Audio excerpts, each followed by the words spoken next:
vamos a hacerlo de manera muy amena, pensando en que estamos como en la cocina de la casa o estamos en la cocina de un buen amigo, y vamos a, cuando hablemos de cada ingrediente, vamos a especificar qué efecto tiene ese ingrediente en la salud de la persona diabética. Pensando primero que cuando a uno le diagnostican diabetes, ¿sí?, no es una enfermedad que me acabe la vida, ¿sí? Lo primero que tenemos que pensar es que es una enfermedad crónica, es una condición crónica, no se cura, pero se puede vivir muy bien con la diabetes.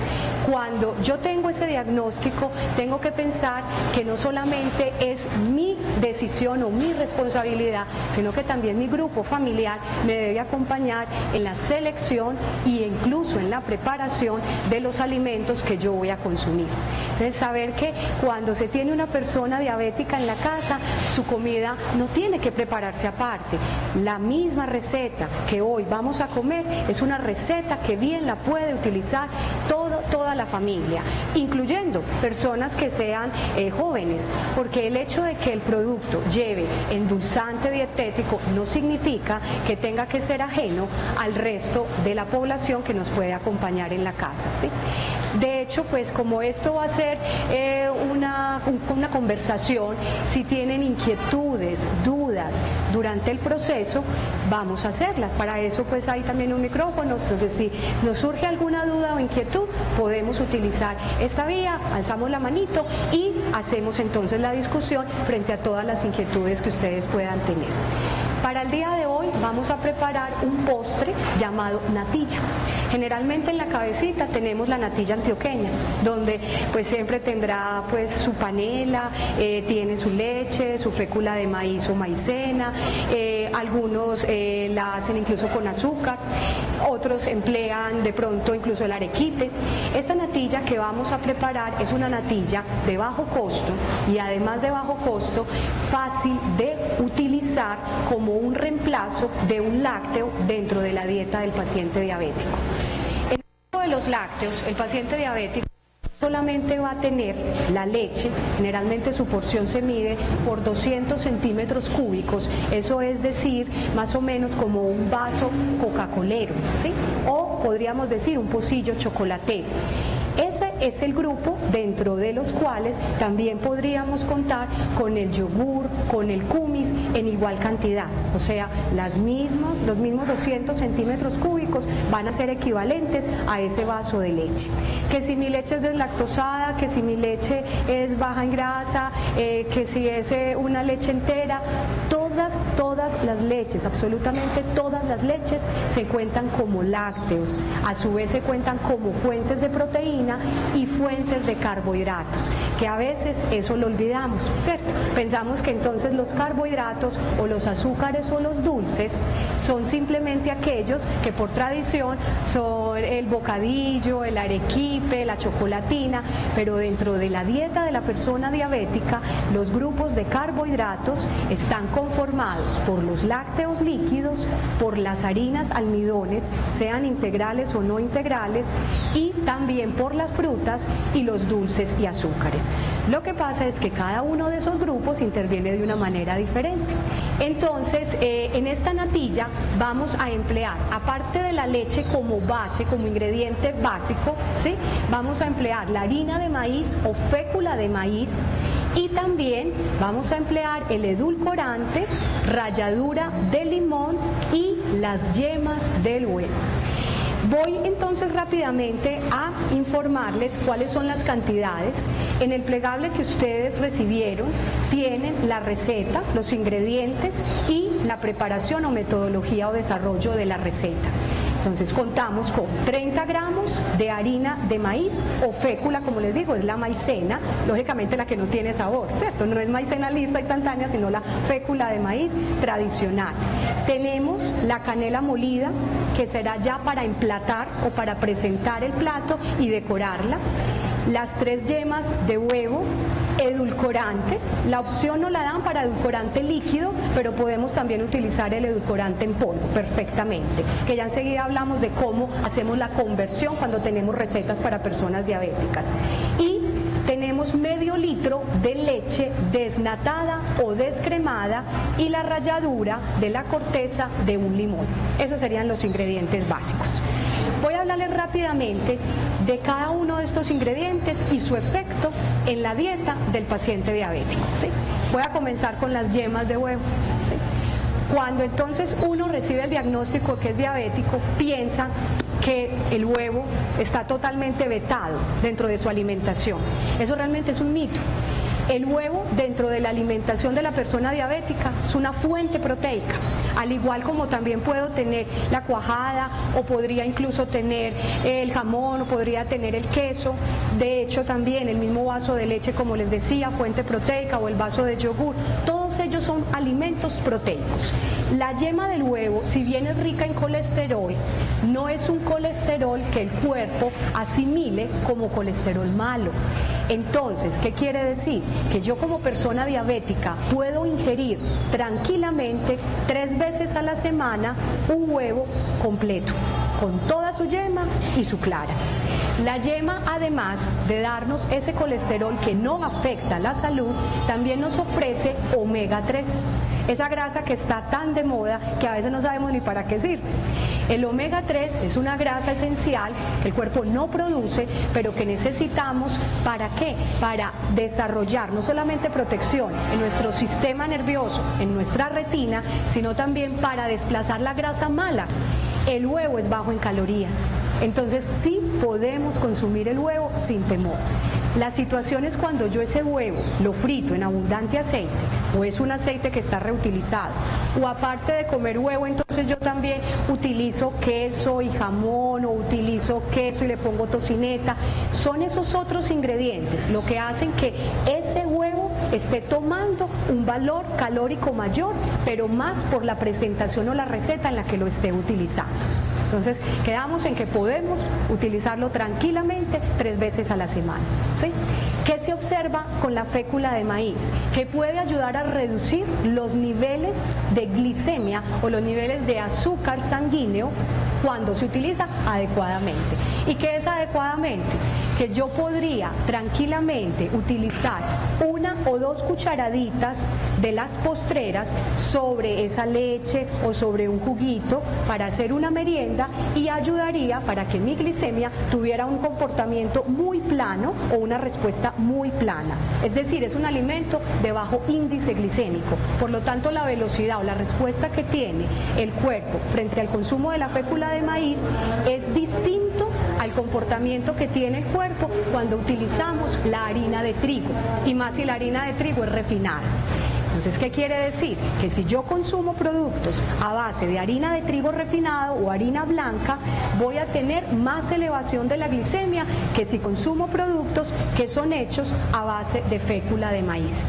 Por tanto, dentro de la dieta, la fécula de maíz se puede incluir y se contaría como una unidad de carbohidrato o como una porción de harina. ¿Cuál es incluso la porción para cada persona? ¿Sí? Hablaríamos de 3 cucharaditas postreras como una porción de harina, ¿sí? Lógicamente esa fécula de maíz no nos va a aportar fibra, porque es una fécula, como su nombre lo indica, fécula quiere decir que ha sido transformado ese maíz en una harina simple. Pero aunque no tenga fibra, yo puedo perfectamente obtener la fibra de otro ingrediente que tenga la receta, sea porque utilice fruta o porque utilice de pronto salvado. En este caso, pues lógicamente la ralladura de la corteza de limón es más para dar sabor, pero bien, si a mí me gusta que la natilla tenga un sabor diferente, pues incluso le podría echar cualquier otro tipo de fruta en forma de pulpa.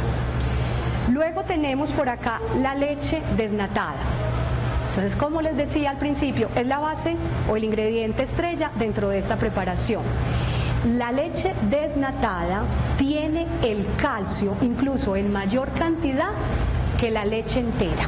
Entonces es un mito que las personas digan que si se toman una leche descremada o light, que es el mismo término, ya enseguida les aclaro qué significa el término light y qué significa el término diet o dietético, porque es una diferencia bastante sustancial.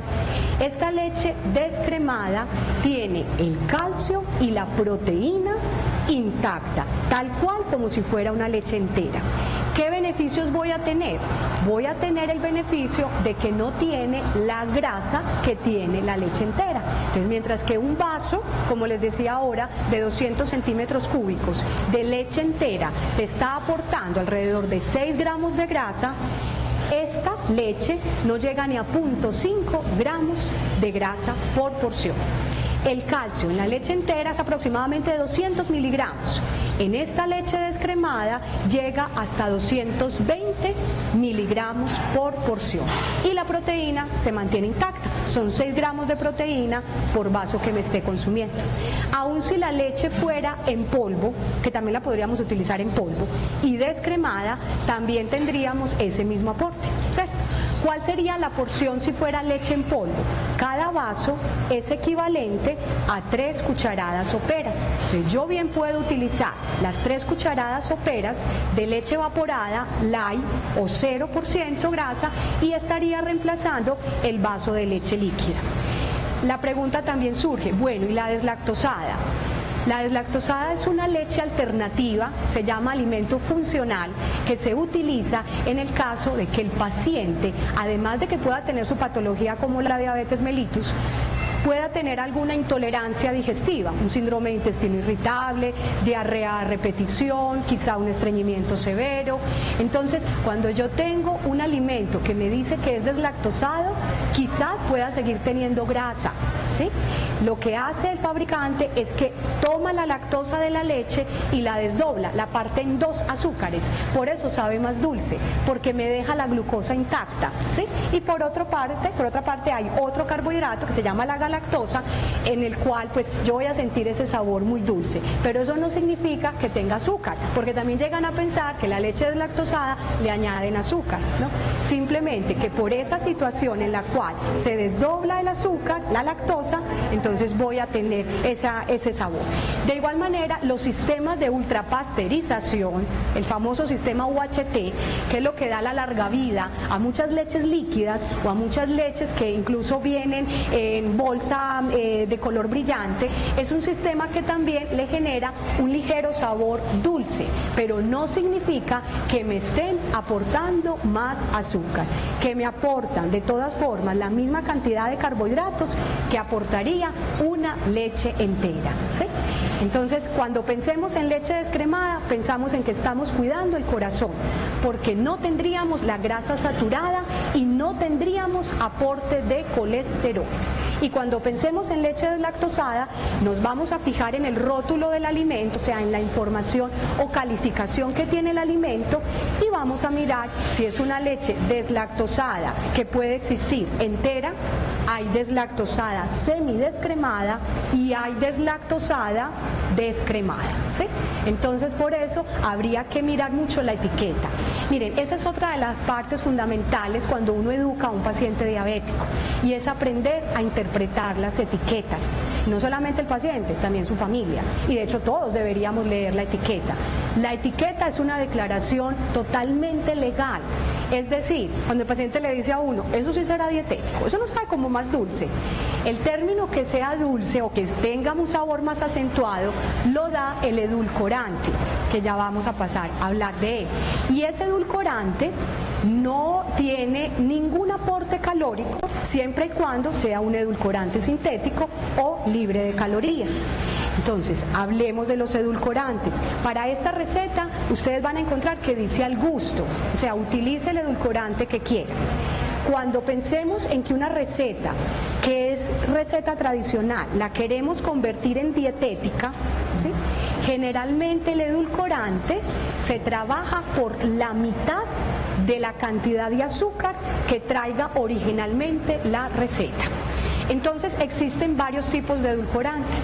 Edulcorantes a base de sucralosa, a base de stevia, a base de aspartame, de acesulfame K, maltodextrinas. ¿Qué son todos esos términos? Tenemos entonces los edulcorantes sintéticos, como son el aspartame, la sucralosa, el acesulfame K.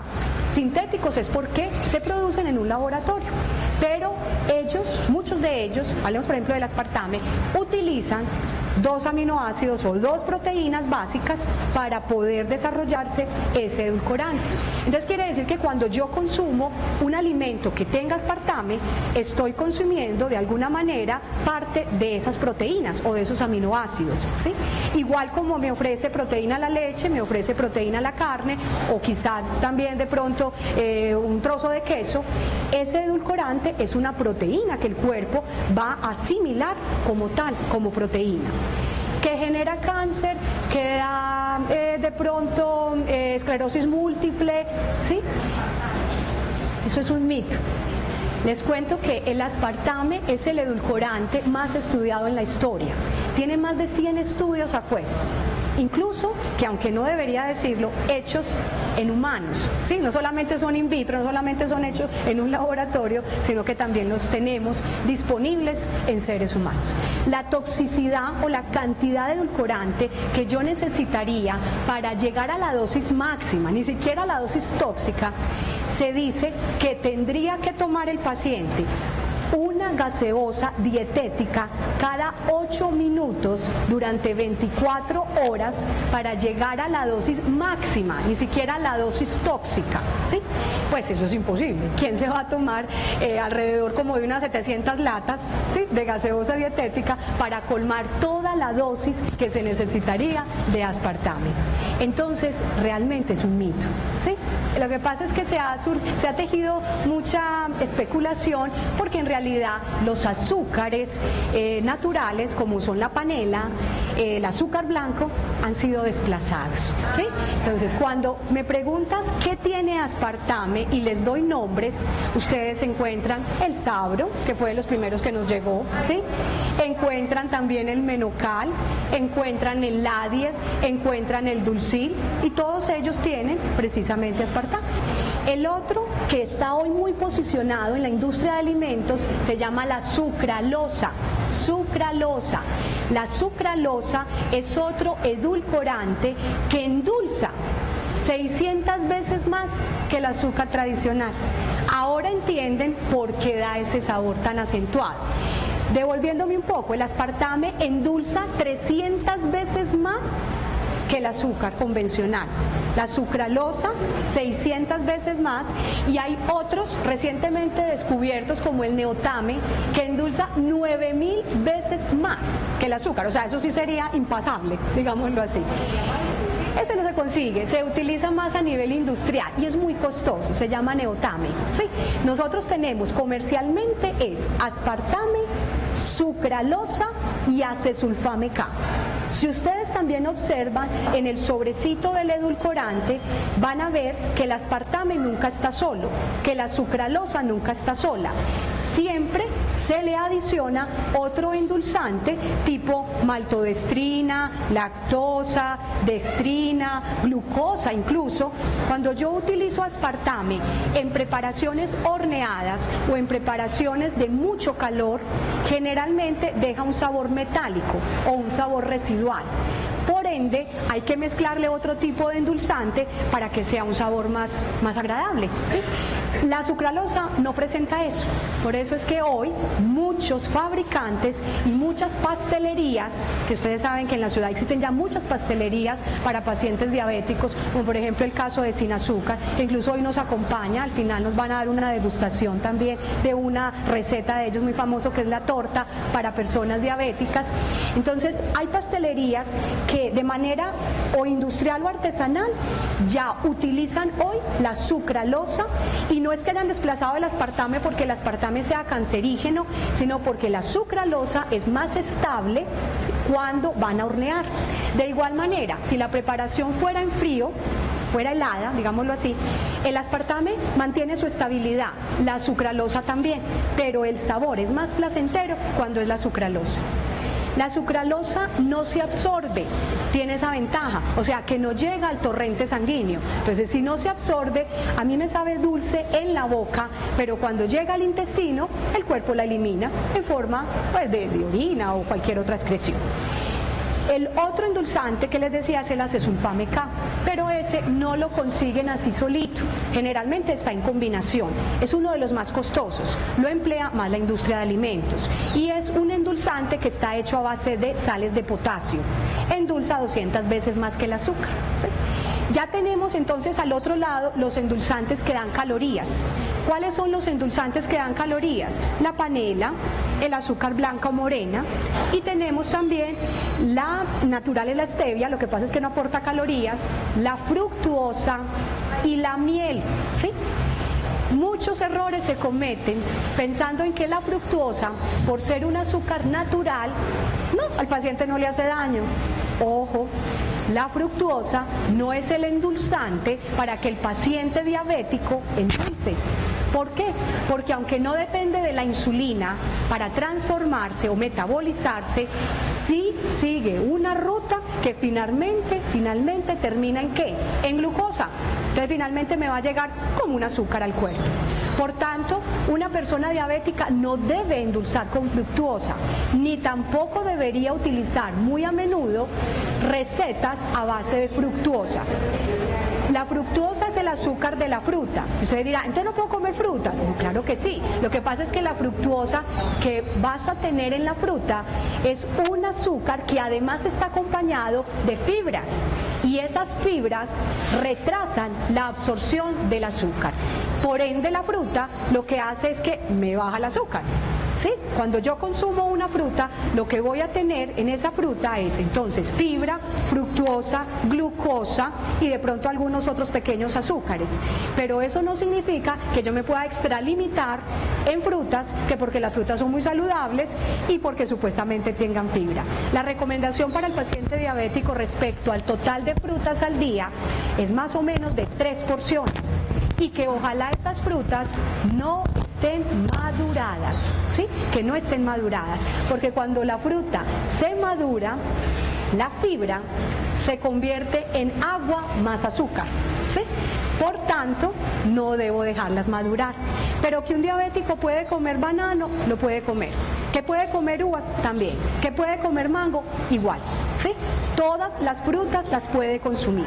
El llamado es más bien a que evite el consumo frecuente de zumos, o sea, de jugos. Porque ¿qué tenemos en un jugo? Agua desplazando fibra, ¿cierto? Porque uno siempre cuela el jugo. Y así no lo cuele, igual la fibra está en menos del 50% de la fibra que tendrías cuando te comes la fruta.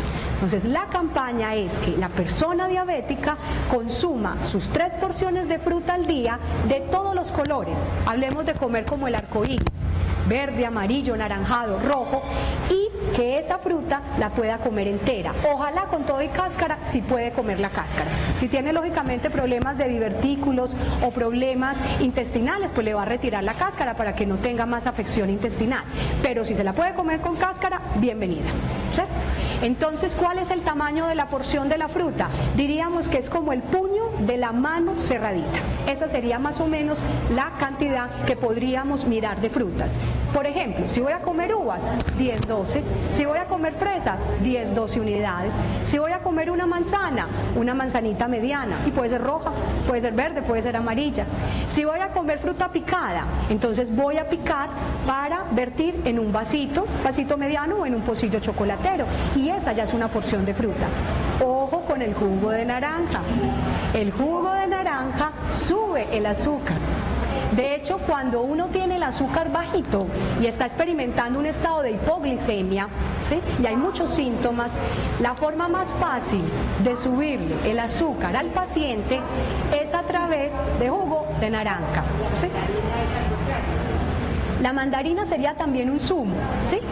No está documentado que sea la mandarina la que más suba la glicemia, pero de todas formas, por ser zumo o por ser jugo, mejor me como la fruta.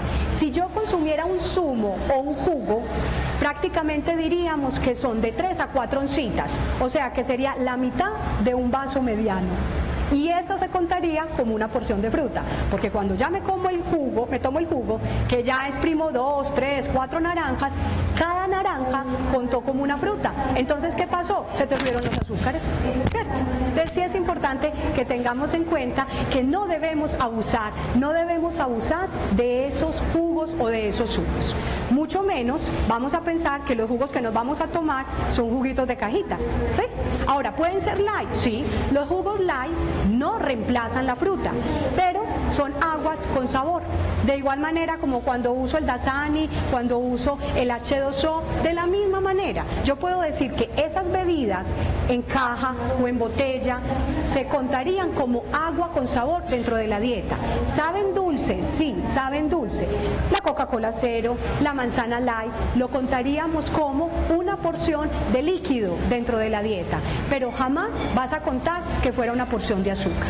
¿De acuerdo? Entonces ahí ya vamos teniendo muchos elementos para poder pues llegar finalmente a pensar si el alimento es adecuado o no es adecuado. Y por último, hablo de la canela. Hay algunos, la Splenda es la sucralosa.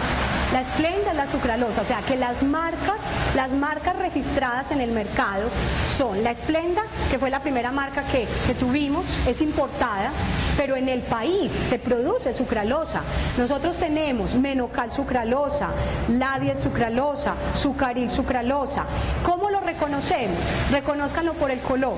Generalmente todos los edulcorantes que tienen sucralosa son amarillos, ¿sí? Tienen una parte amarilla o la tapa amarilla. Los que tienen stevia son de tapa verde o tienen algún distintivo verde, y los que tienen aspartame generalmente son naranjados, ¿sí? o azulitos. Entonces miremos que sí podemos tener pues otras presentaciones y todos son perfectamente válidos dentro de la dieta, ¿sí? Recuerden que los endulzantes calóricos como la miel, la panela o agua panela no los debe utilizar una persona diabética. La miel porque tiene fructuosa y tiene igual azúcar, y la panela porque esencialmente es azúcar, que es muy clarita, pero eso es azúcar, estás consumiendo azúcar, ¿sí? Entonces sí es importante que no los tengamos pues dentro de las opciones de azúcar. Finalmente pasemos a la canela para que ya luego veamos cómo vamos a hacer la preparación. La canela, les decía, hay algunos estudios, no son estudios pues con una evidencia muy contundente, pero hay estudios interesantes que nos dicen que si añadimos canela a las preparaciones podemos reducir los niveles de azúcar, los niveles de glicemia. Entonces por eso podemos usar la aromática y podemos usar la canela, sea pues canela en polvo, canela en astillas. La única contraindicación es que si tú sufres de gastritis, no uses la canela muy a menudo porque te da más irritación, a no ser de que tengas un buen antiácido, ¿cierto? Pero la canela se puede utilizar en muchas preparaciones, es muy versátil, es un sabor supremamente agradable. De hecho, si yo no tengo azúcar y tengo canela, con la canela tengo para dar un sabor adecuado, y al parecer puede reducir los niveles de azúcar. Incluso hay algunas experiencias en algunas clínicas de diabetes en los Estados Unidos donde a los pacientes les suministran canela en tableta, y existen unas tabletas, unas pastillas de canela, ¿sí?, que se están utilizando, pero solamente es experimental para mirar cómo se comporta la glicemia después de que el paciente utiliza esa tableta a base de canela. Conclusión, puede utilizar la canela. Bueno, el jengibre es otra especia que se puede utilizar perfectamente en la diabetes. También hay algunos estudios que dicen puede reducir los niveles de glucosa, ¿sí? Pero ojo, no significa que yo deje de aplicarme la insulina o que yo deje de tomarme la metformina o la glibenclamida o el medicamento o el antidiabético oral para tomar jengibre, pensando que el jengibre me la va a bajar, ¿sí? Entonces puedes utilizarla como un coayudante. Estos alimentos y estas especias tienen más una denominación de alimentos funcionales. ¿Y qué significa funcionales? Que aparte de que den sabor o sean agradables, también me están dando una función terapéutica que puede llegar a ayudarme a controlar mi enfermedad, no a curármela, sino a ayudarme a controlar mi enfermedad. Entonces, en la primera parte de la receta vamos a utilizar esos 30 gramos de fécula de maíz, ¿sí?, que serían más o menos como medio pocillito. Esta preparación que ustedes ven acá está estandarizada para 4 porciones, ¿sí?, para 4, digamos, comensales. Más o menos el aporte de calorías, que a algunos de pronto les interesa, aunque yo siempre le digo a mi paciente, ¿para qué necesitar las calorías? Pues es que uno no come números, pero el aporte más o menos por porción va a estar con edulcorante, lógicamente, va a estar más o menos por unas 160 calorías, ¿sí? Un total de carbohidratos que más o menos nos va a llegar a 10 gramos por porción. Y los carbohidratos nos los va a aportar, como les decía, la fécula de maíz y la leche. porque ya ni el huevo, ni la canela, ni el endulzante nos va a aportar azúcar. Entonces vamos a emplear la fécula de maíz, la vamos a vertir en un bol, o quiere decir pues como en una vasija, ¿sí? En la cual, muchas gracias chef, vamos a remojar ligeramente con un chorrito de la leche desnatada o descremada para homogenizar la preparación. Entonces le echamos un chorrito. Podemos utilizar una batidora manual o podemos utilizar la batidora que tengamos en la casa, si es una batidora pues eléctrica o una batidora de inmersión. Recuerden que esta preparación es una preparación para muy pocas personas, pero cuando ya uno va a hacer ya la preparación para más personas, tiene que empezar pues como a hacer factor de conversión. O sea, si esto es para 4, entonces para 8 ¿cuánto será? Para 12 ¿cuánto será? ¿Cierto? Dependiendo de eso. Porque lógicamente ustedes van a decir, eso es como muy poquito, se está viendo como muy poquito, pero en realidad lo que tenemos acá pues es una preparación estándar. Vamos entonces luego a mezclar las 3 yemas del huevo. La clara la pueden reservar, podemos sacar esa yemita, vamos incorporando una a una y vamos a mezclar. Vamos a mezclar esta, vamos a hacer esa mezcla.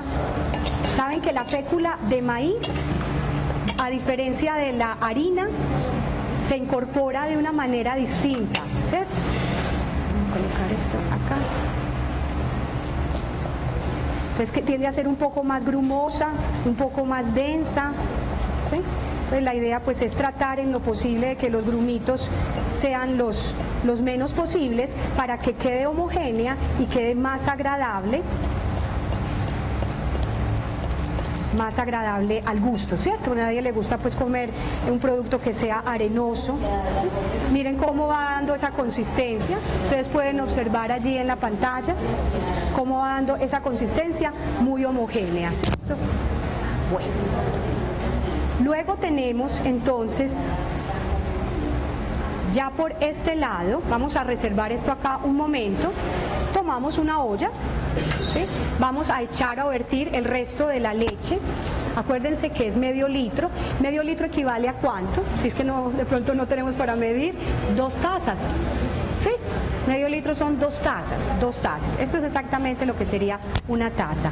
O 2 pocillos y medio. Si tienen de los pocillos de vajilla en la casa, entonces serían 2 pocillos y medio. O sea, más o menos cada pocillito nos da aproximadamente, como les decía, ¿sí? Unos 200 a 210 centímetros cúbicos de líquido que vamos a vertir. Entonces serían más o menos 2 pocillos y medio para hablar de ese medio litro.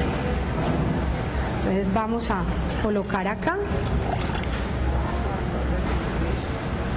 la leche.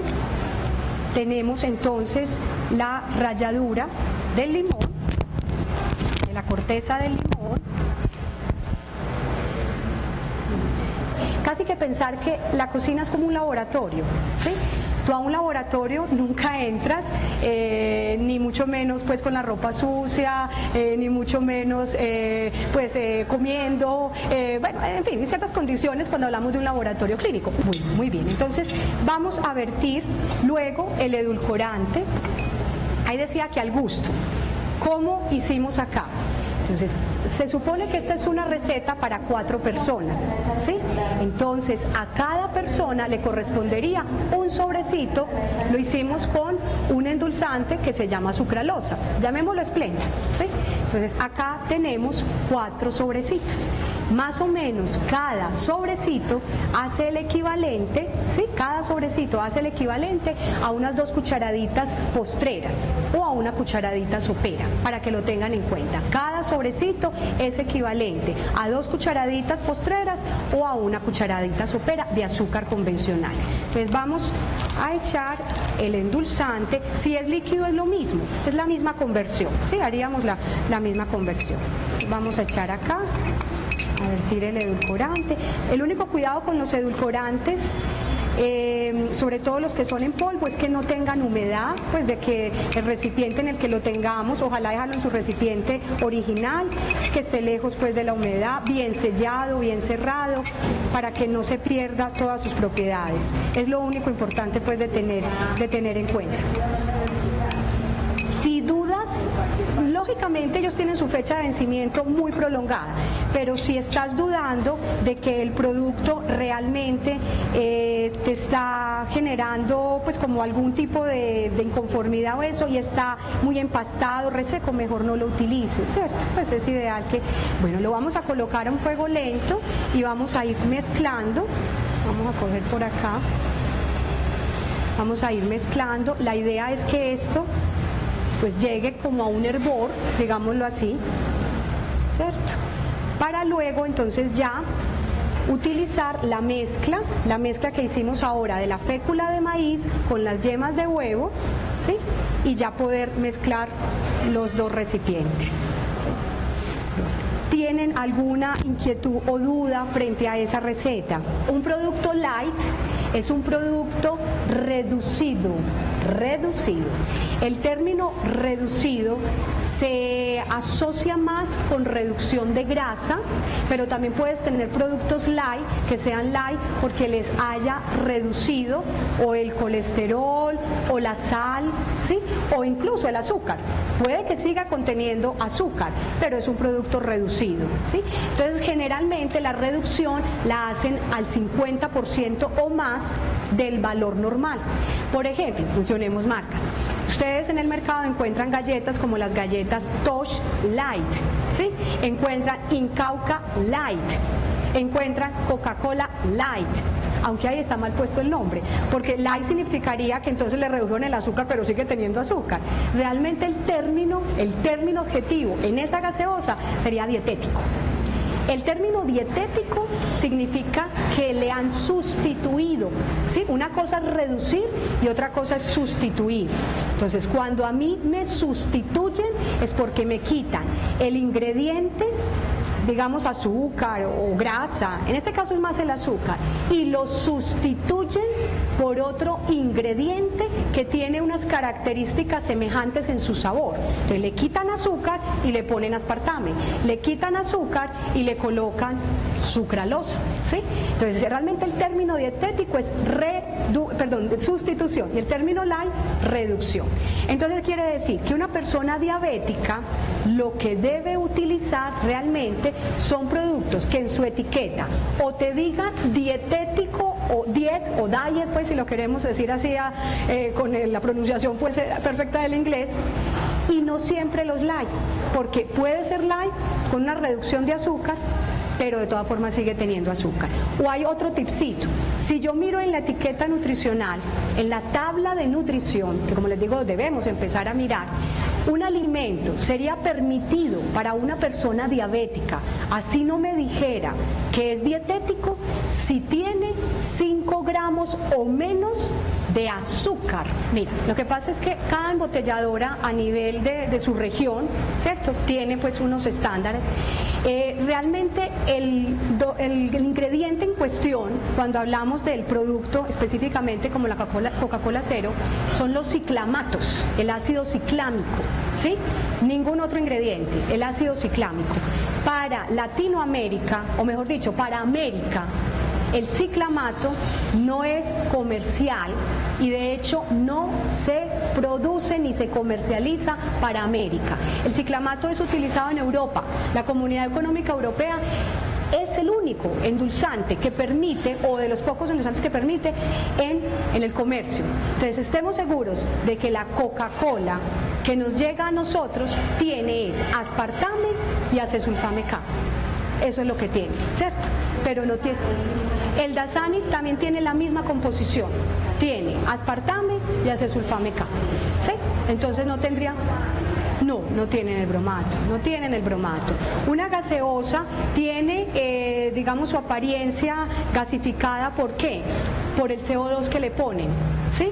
Por el gas carbónico, que es el mismo gas que uno expide cuando está respirando, cuando inhala y exhala. Pero ese gas carbónico, en el momento en que yo abro la gaseosa, ese gas se disipa.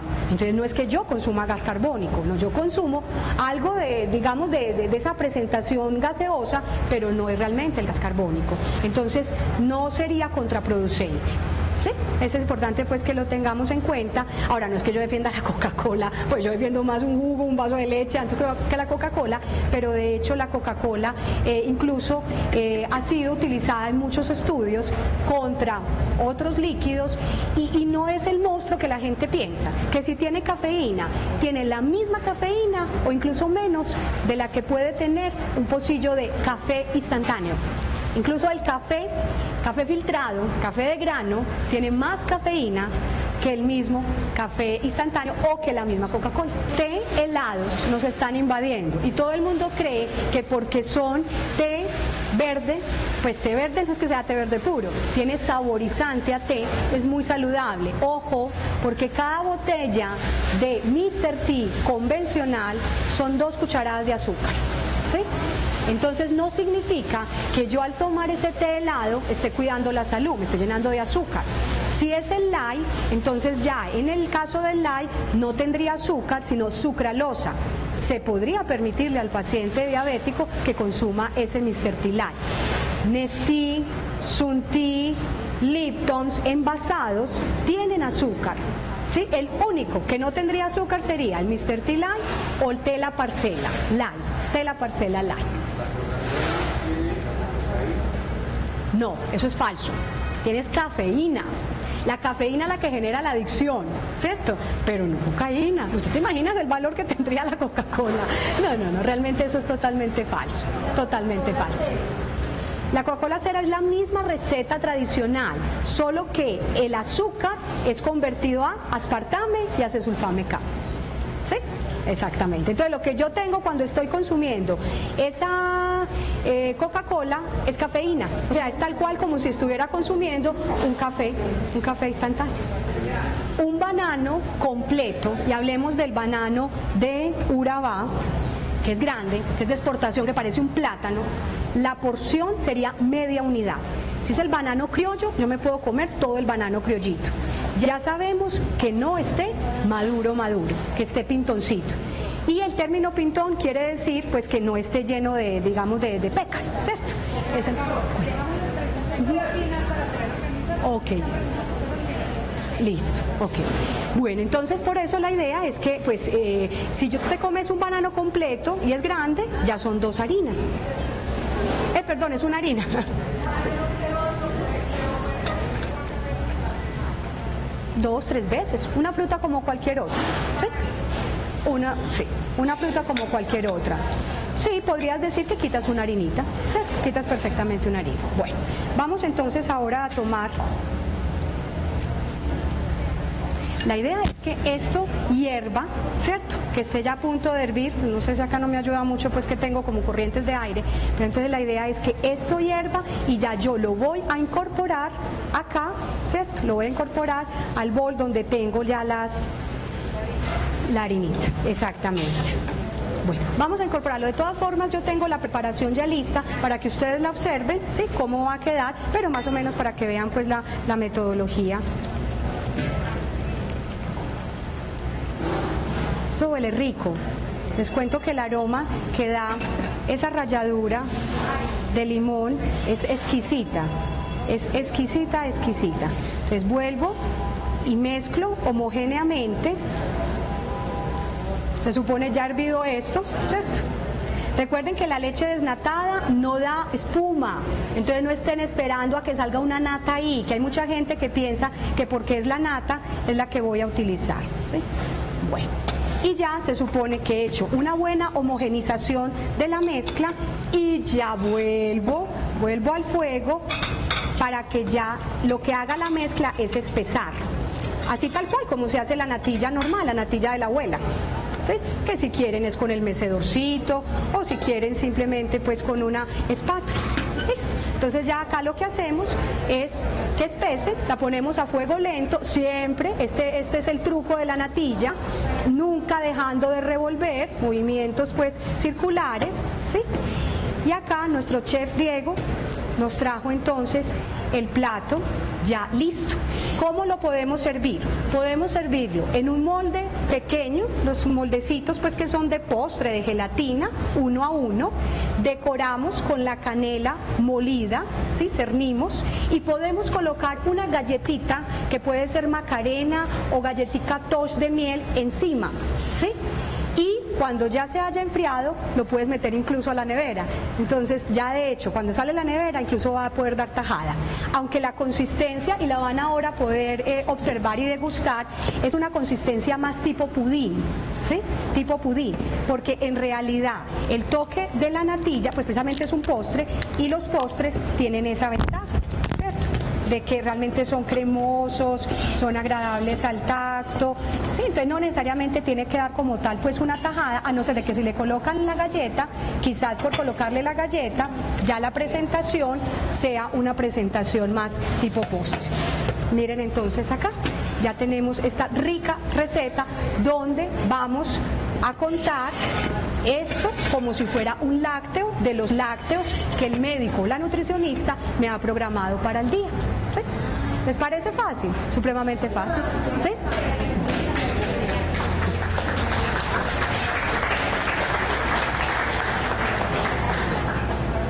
Tenemos tiempo para hablar de, rápidamente, el sorbete es muy sencillo. Yo les decía ahora el sorbete de limón.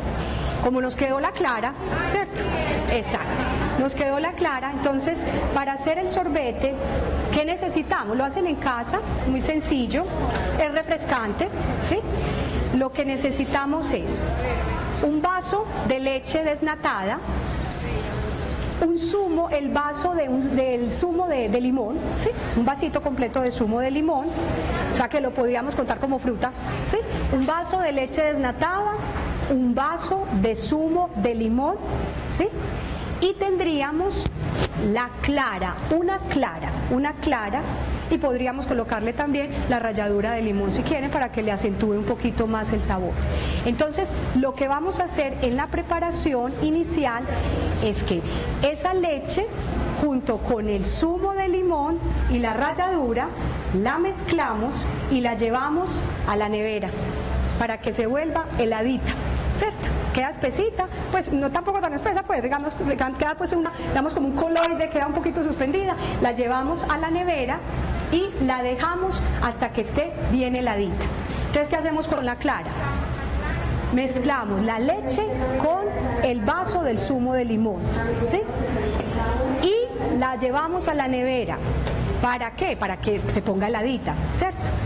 La clara la tenemos aparte y la batimos como a punto de nieve, ¿no?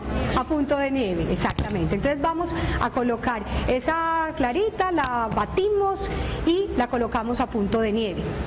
¿Cuánto podemos dejar este vasito con este zumo de limón en el refrigerador? Más o menos una media hora. ¿Sí? Si consideramos de que la nevera está más o menos a unos 4, 5 grados centígrados, más o menos media horita. Ya al sacarlo, entonces lo que vamos a hacer, bueno, y se me olvidaba, lógicamente si ustedes le quieren poner edulcorante, le colocan edulcorante. Como esto es una presentación para una sola persona, le echo un sobrecito o le echo una cucharadita de edulcorante líquido, ¿cierto? A la leche más el zumo de limón. Llevé a la nevera, saco de la nevera, está frío y voy a colocar la clara a punto de nieve en esta mezcla. Las vuelvo a mezclar, ¿sí? Y las vuelvo a llevar a la nevera, ¿sí? A punto ya de servir, ¿cómo decoro? Puedo decorar con media cortecita de limón, puedo colocar hojita de menta, hierbabuena y es un delicioso sorbete. ¿Qué tendrá este sorbete? Tiene proteína de la leche más proteína del huevo, entonces podríamos decir que esto igual es un lácteo más una fruta, lo contamos como un lácteo más una fruta.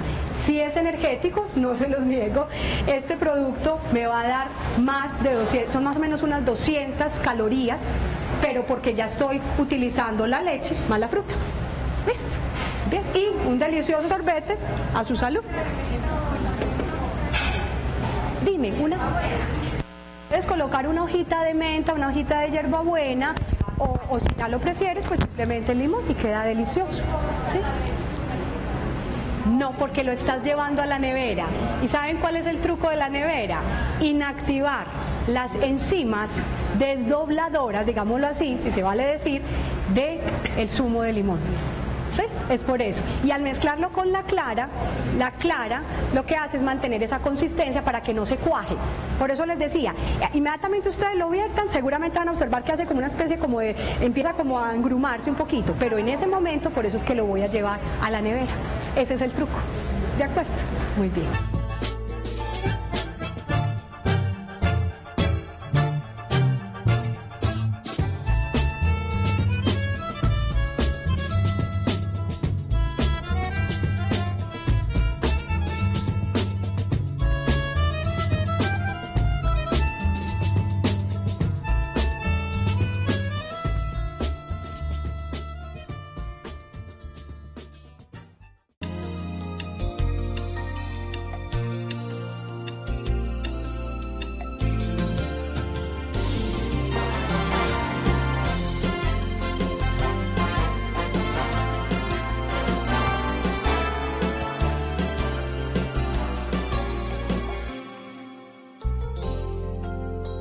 San Vicente Fundación, una vida entera por la vida.